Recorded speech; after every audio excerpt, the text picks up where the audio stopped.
what we're doing today is we're going to go look at that model home, see what 800 square feet feels like, and get an idea if this is what we want to do or not. So come along for the ride.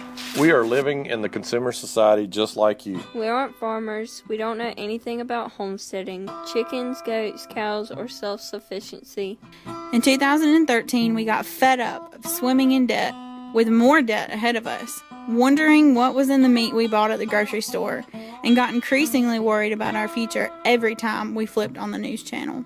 Let's face it, fertilizer is going to hit the fan somehow, some way. We just made the decision to be prepared for it. We are terrified to jump off the rat race wheel, but we are ditching the plan society tells us we should have and are off to build our own simple, self-sufficient homestead on Big M Ranch. We are looking forward to sharing our failures and accomplishments with you as we truly begin our lives outside of our comfort zone. Everyone shows you awesome existing homesteads, But we are showing you the raw journey of getting there. Welcome. welcome.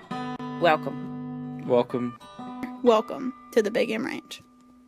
What we're doing today to bring everybody back into circle is I know we've talked about different types of lifestyle choices that we're having to make in order to make the move from here to the homestead. So what we're doing today is we're going to check out a model home that's 800 square feet. So like Tammy said in the downsizing videos, we're moving from a bigger house down to a camper. So what are we doing after the camper? We're going to build our own homes, and that's where we have a choice now to choose what type of lifestyle we're going to live.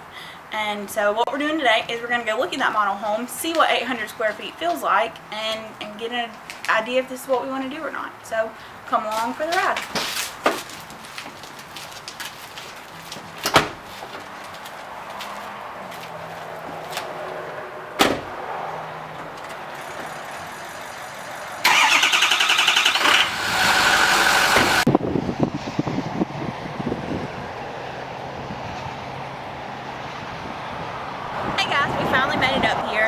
We're in Campobello, South Carolina at Blue Ridge Log Cabins, and they have a model home, the one that's right behind me, that is a tiny home. So I think this home registers about 800 or so square feet. So this is what we're looking at building.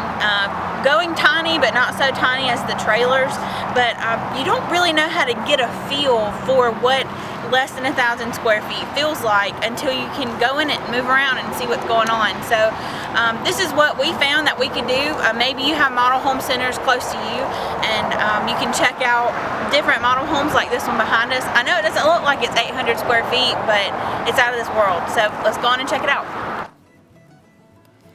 This is the outside of the house. The placement of the windows is what I loved best. The little living space was packed with so much character. Now, they had a designer come in and stage the home, which is probably going to be a lot more fancy than we are going to go with our home, though we got some really killer ideas. What we are focusing our priorities on is having more outdoor living space. We realize months when winter sets in that we won't have the luxury of outside living as much as we do, but we have decided that being a little cozier in the winter months is worth having a home that will be paid for by the time that we're 30. That's the kicker. Houston and I want everyone, and even focusing more on the 20-somethings, to realize that a paid-for mortgage has benefits that are much greater than that extra 1,000 square feet you think you need. Actively invest in a lifestyle that isn't contained within four walls. We love the vaulted ceilings that made the cozy home feel so open, and all of the wood was a little overwhelming at first, but pleasantly grew on us and became inviting as we spent time here.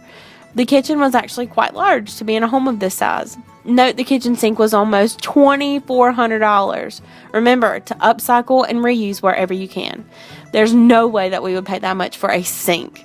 Look on eBay and Amazon to find cheaper versions of the brand name items that you are drooling over for a fourth of the cost. The living room is more than enough space for friends and families to rub elbows with while visiting. The cellar for this house was the open air loft that looked over the main living area. This will be mine and Houston's sleeping area. What this leads is to having one private bedroom downstairs for our visitors and for our future half-pint homesteaders. All in all, we are pleasantly surprised with the size of this pint-sized home. But if you keep in mind that your actual goal is to be financially free, have secure housing forever, and keep your focus on the people, relationships, and hobbies that fill your soul with happiness instead of being a slave to the lender and working your tush off to pay for stuff, we would say you're in the right direction. But don't worry about being alone, because we are right up the road from where you are now. Remember, life begins at the end of your comfort zone. Thanks for keeping up with us and the progress we are making to becoming full-blown homesteaders. We keep slowly inching towards reaching our dreams, and we are having a blast sharing our successes and failures with all of you. To keep up with all of our projects, subscribe to our YouTube channel, like us on Facebook, check out our Instagram, email us at lifeonbigm@gmail.com, or catch us on the Roku Homestead Channel. Thanks so much, and we'll see you next time on Big M Ranch.